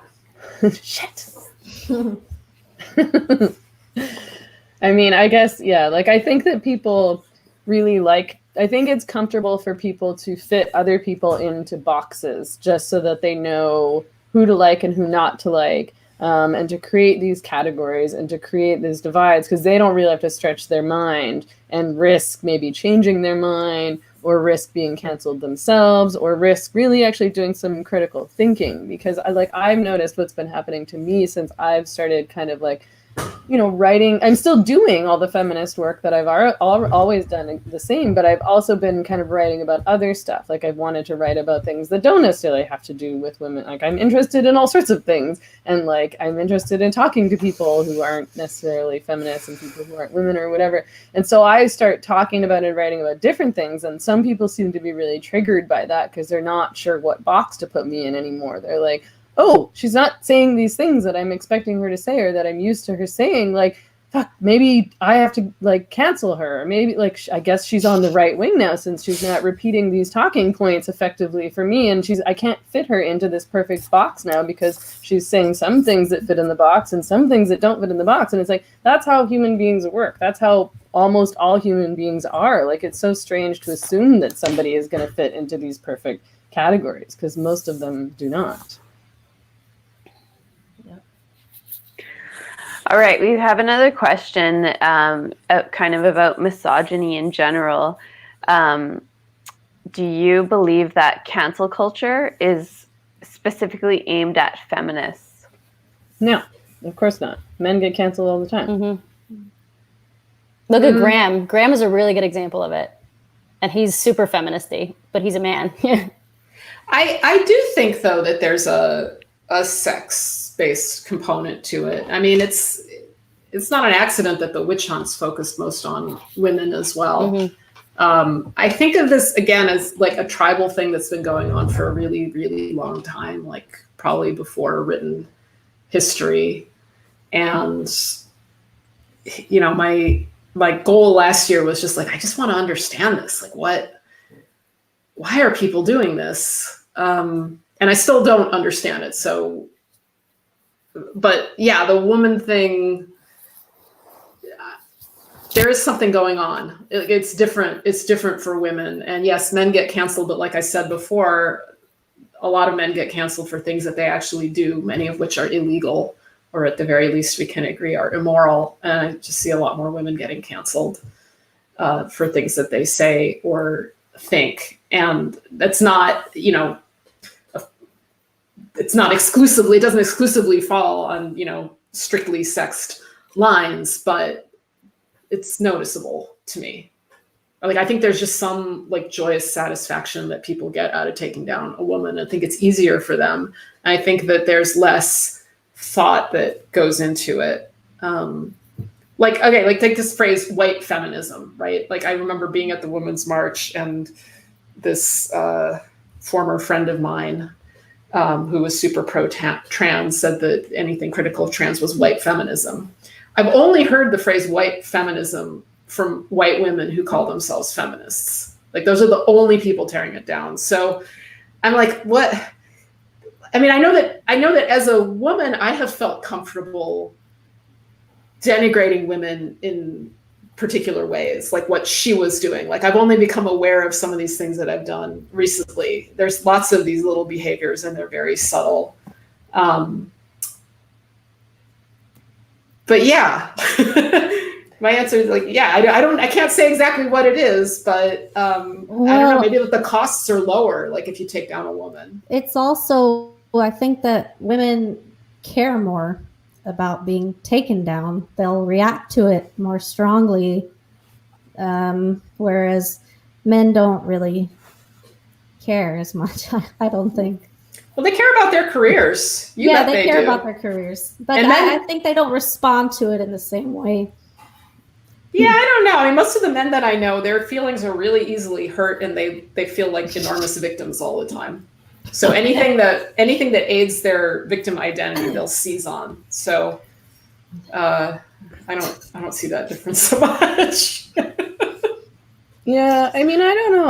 I see men getting canceled for things that aren't really big things. But I think you may be right that women care more. Like, I think that, I mean, I just don't see, I'm talking about my personal experience, I guess. I don't see men behaving in cancel culture the same way that I see women doing it actually to each other, which is really unfortunate. So, like, I have a lot of male friends and they aren't canceling me for my politics. Like, for the most part, we don't really talk about it. We just go and like hang out and have a drink and talk about other stuff, and it's just not an issue. Like, they don't make me feel bad about it. And a lot of my female friends either kind of try to make me feel guilty, like, you know, I'm making things hard for them because of my politics, like, or they just stop talking to me entirely, or they tell me that I'm bad and mean, or they do this passive aggressive kind of bailing stuff. And I mean, so, you know, women might feel more hurt by cancel culture, actually, because I think that we've been socialized to care more what other people think about us and to be people pleasers and to want everybody to like us and things like that. And it's a lot easier if you don't care. I mean, if there is a misogynist angle, which there may well be, I think it's because people like in cancel culture, people like to go after people who are relatively powerless, like except with the exception of a few examples like Weinstein. I think it's a lot easier if you're just an individual. So it's been really easy for people to go after me because I don't really have any power or much status in the world. Like, I don't work for some big corporation or company or organization that's going to protect me. I don't have, you know, a lot of money. I'm just an individual. Like, I'm just me. Like, I'm an independent writer and journalist, and so who's going to protect me when somebody tries to take me down? Nobody. It's just so easy. You can say whatever you want about me online, and who's going to defend me? I can't afford a lawyer. You know what I mean? Like, I mean, not that I have time to run around online policing everybody who says anything about me, because that would be like more than a full-time job. But that's a good question. Yeah.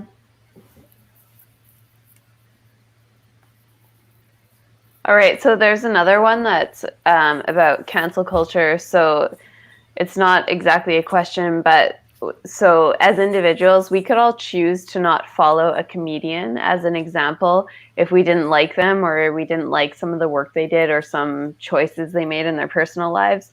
But if we make a decision to go after that comedian, kind of like as a group or as a mob to destroy them, what do you think about that? Oh, I think it's stupid. I don't like any aspects of cancel culture. I don't like going after people and tearing them down. If you don't like a comedian, then don't like support their comedy, and then people who do like their comedy can continue to enjoy their comedy. Like, I'm not interested in destroying somebody's career or what they love to do. Like, it's like, that's like saying you can't do art anymore because I don't like who you are as a person. Like, no, I'm not into that. Just, you can talk critically about them, but I don't know, there's lots of options for other comedy if you don't like this one guy. Like, yeah, I mean, I think people should criticize. It's like, where then I'm a fan of criticism, right? Like, people should criticize. And I criticize all the time. Yeah, That's if they like my dislike whole things. work. And it's like, when does it cross? Like, where is this line that you're crossing as an individual criticizing someone versus instigating a mob, leading a mob against that person? Destroying their reputation, trying to get them fired, trying to ensure they can't work, so ensuring they can't do shows anymore, right? Like, right. And I think it's this thing where instead of criticizing the words or the behavior, whatever it is, you're criticizing the entire human. So you're saying, this is a bad person. This is all bad, not, he said this thing and that's what I'm criticizing, or, he behaves in this way, so this is what I'm criticizing.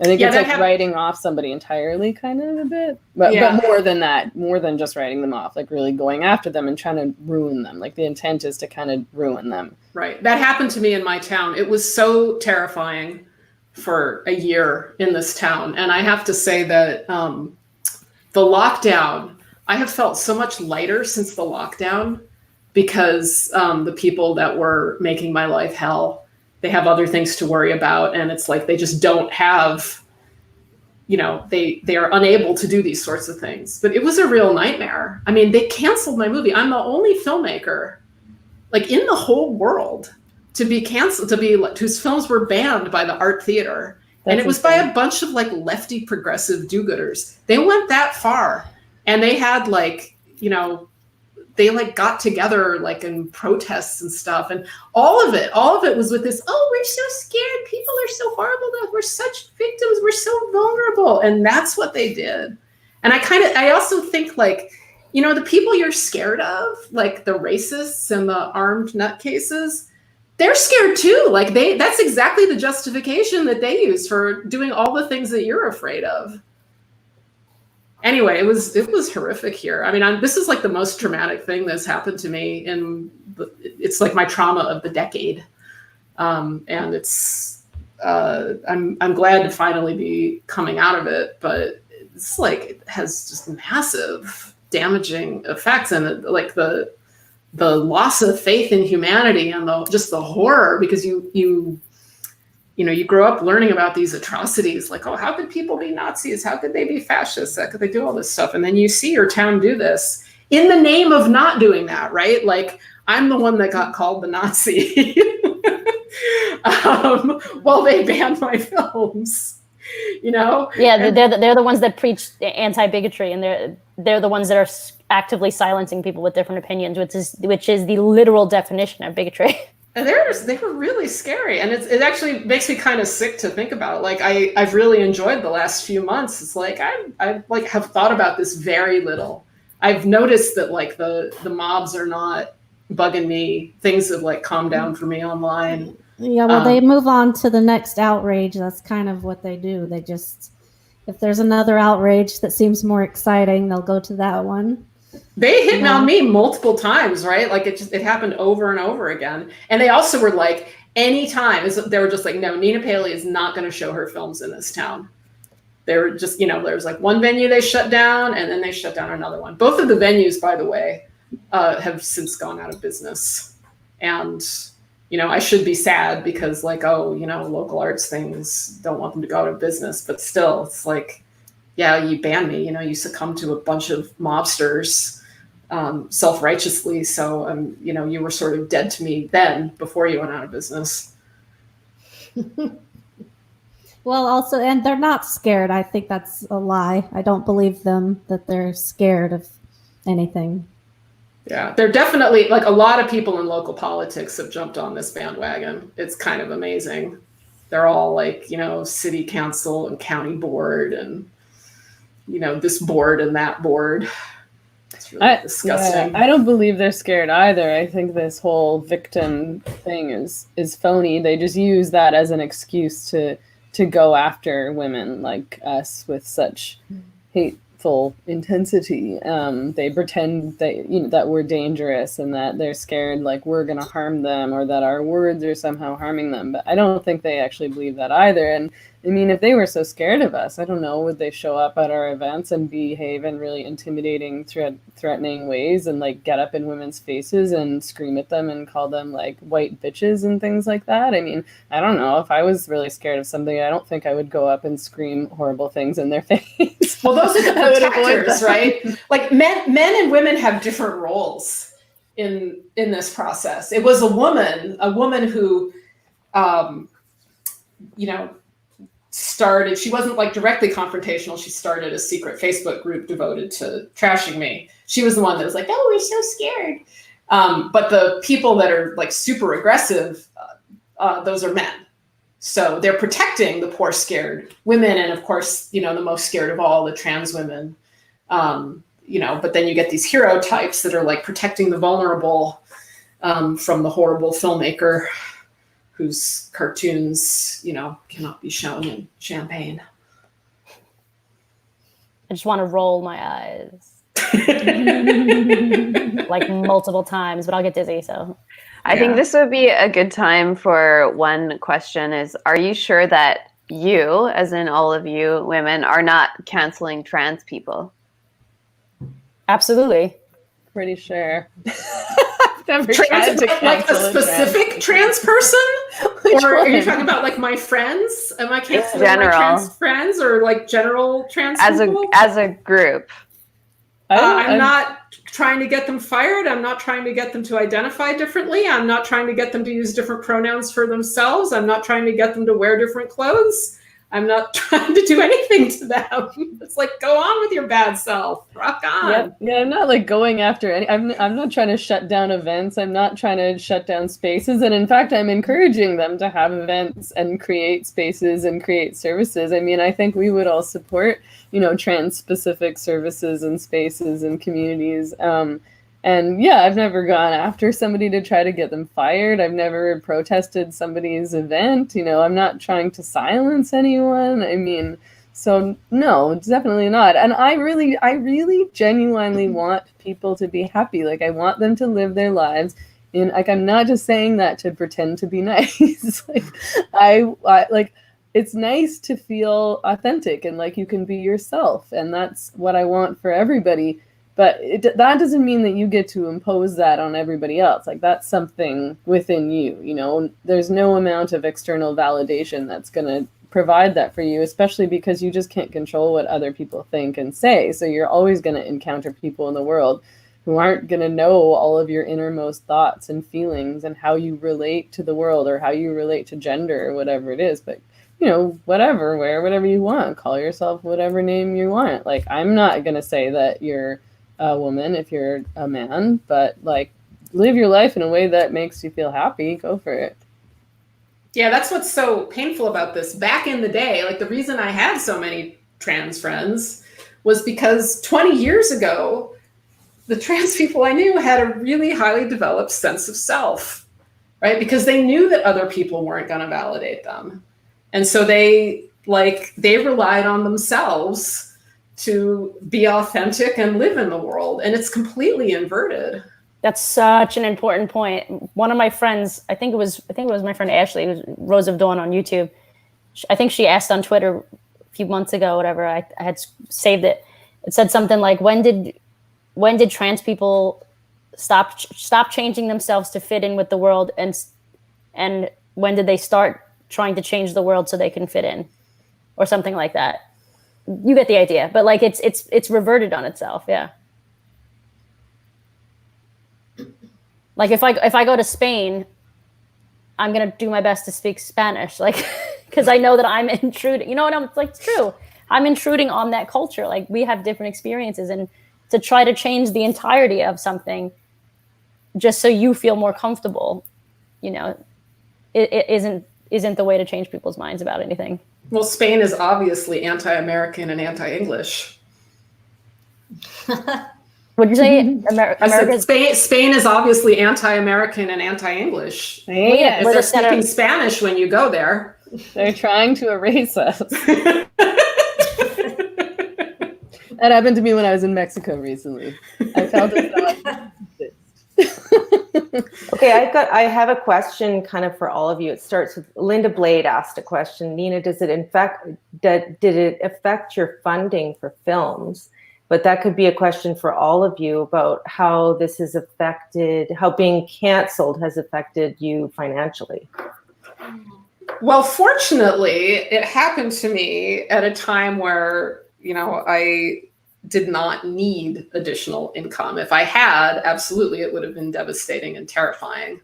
But I'm currently living in, Urbana, Illinois with my elderly mom at her house, and I have really low expenses and I have savings, and I'm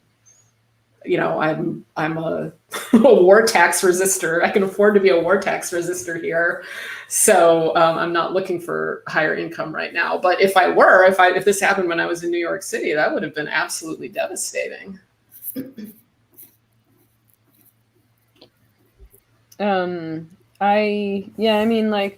Way back when, Transactivists had the ads pulled from my website, so that had an impact. It's funny because in some ways I'm really lucky to be independent because you can't fire me. So people don't have too much control over my income because it's all kind of me generated. But at the same time, I'm almost entirely dependent on donations. Like Feminist Current runs on donations. We don't have funders. We don't have ads. Same with like the Same Drugs, which is my new YouTube show and podcast. That's just, I'm not making any money off of that unless people are supporting me via Patreon or whatever. I make a little bit of money doing freelance writing, but freelance writing really doesn't pay very much. Like, you'd never be able to survive on that alone, that's for sure. But yeah, it's being kicked off of Twitter has had a horrible impact on my ability to work and make a living because I'm literally not able to share my work, and I'm not able to connect with other writers and other editors and other journalists and my audience at all. That's the best way to do it. Like, you need Twitter if you're somebody like me, again, because it's just me. Like, I have to be able to reach people, me, on my own. Nobody's going to do that for me. There's no real other way. And people punish me by pulling donations. So if I say something somebody doesn't like or doesn't agree with somewhere on the internet, I write an article, then they pull donations from me to punish me. So, one of the aims, I think, of what happened to me with these Canadian feminists who decided that I was right-wing and racist and all these things, is that people started pulling their donations. So they're like, oh, Meghan's bad? I saw on the internet Meghan's bad. Like, fuck you, Meghan. We just forgot about the past, decade of work that you did. And so it is, it is kind of stressful because you're really just depending on people supporting what you do. Like, I can't get a job, or who knows, maybe I could get some weird job at this point, but it's not like I could just go get hired at a regular place, hand in my resume. Like, I certainly could never work in a university or academia or anything like that. But it's punitive to try to destroy somebody's ability to survive that's pretty cruel to do to somebody. And I think people act like it's no big deal. Like, I hear people saying all the time, when the people who are trying to get someone fired or remove their ability to make a living, get them banned from Patreon or from PayPal or whatever they're trying to do, they're like, oh, they'll be fine. Like, people just assume that if you have a platform, you have all this power and money, and you don't. Like, I think people assume that I'm this rich, powerful person or something just because they see me as this thing that's out there. And automatically, if you have a privilege, if you have a platform, you have privilege and power and money, and it's not true. You're still just as vulnerable as any other person, and probably more so because you're out in public and you're taking these risks, and you haven't kind of hidden away and kept your good corporate job or whatever it is. You've ensured you can't do that kind of work. And I find it very funny that it's just like, oh, they'll be fine. They just tell each other, she's fine. He's fine. Like, we don't have to worry about him. And it's like, well, you kind of do. Like, if somebody can't work, that's everything. Like, fuck. Like, you can't live. Like, Jesus.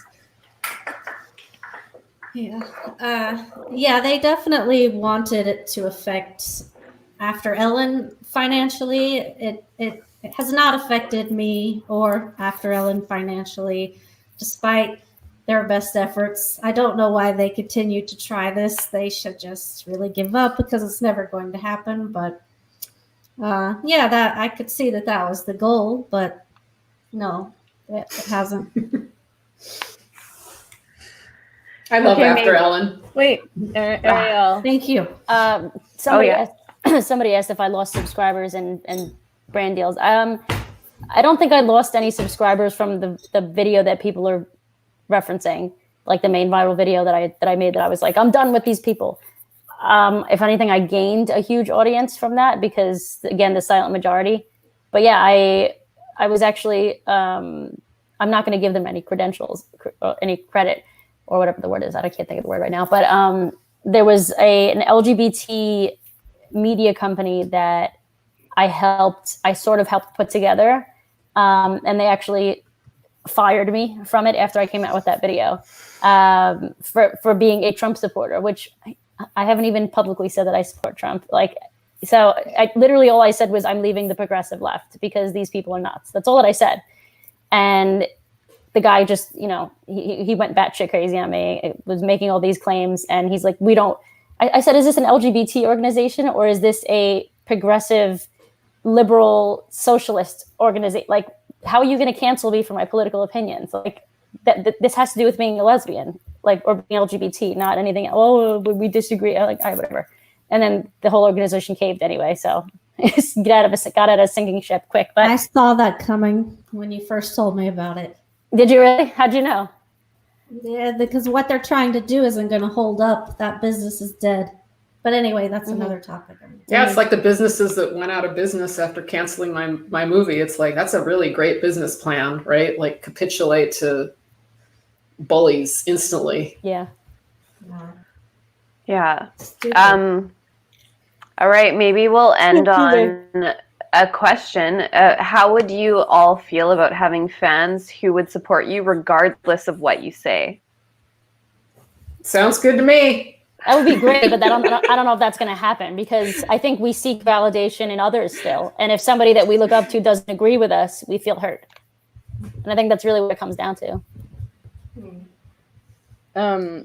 Sorry, so it was, what would we feel about having fans who support us even though they don't agree with everything that we say? Yeah, fans who support you regardless of what you say. Yeah, that's awesome. I have lots of fans and supporters and followers who are like that. I mean, people say, and I love it, people comment on my fucking Facebook page all the time because I have to use Facebook all the time. That they're like, Meghan, I really disagree with you a lot, but I think you're great and I support you. And I'm like, thank you. That's a normal response. What a nice, normal human being you are. So I'm glad to have that. I mean, I have a lot of support from a lot of really different people and I really appreciate it. I really appreciate getting emails from these guys who are like, I'm kind of an old right-winger living in the Midwest or wherever, and I don't agree with you on all sorts of things you say, and I kind of think feminists are weirdos, but I really support you. You're doing a good job. You stay strong, girl. Right? Those types of guys are always super, super supportive. Yeah. Those are all the people that donate to my Patreon. Most of them are older, white, middle American men, straight guys. And I'm like, why? And they're like, we love women with an opinion. And I'm like, fuck yeah. You're like, okay. For them, sure. It's that simple, I guess.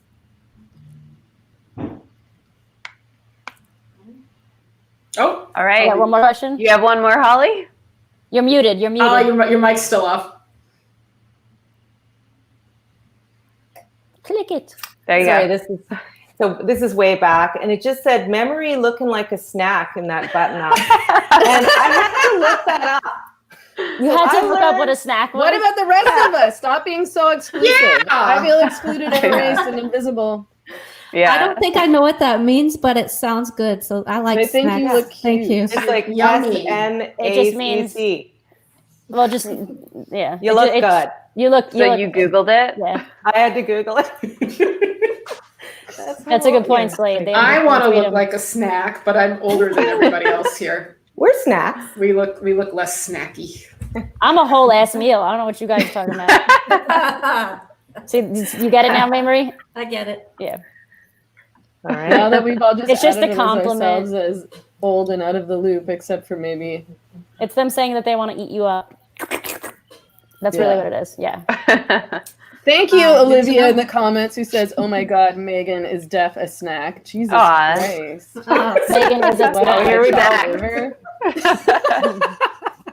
Here they come. Okay, that was so fun, you guys. Thanks everyone for participating. I really enjoyed that. Yes, Thank you. Thank you for That's having great. us. Yeah. All right. Bye. Well, And is thanks that it? everybody in We're the done? in the Yeah. comments. Thanks, everybody, for coming out. We'll see you again soon. Thank you I so hope. much. Bye. Have a good night. Bye.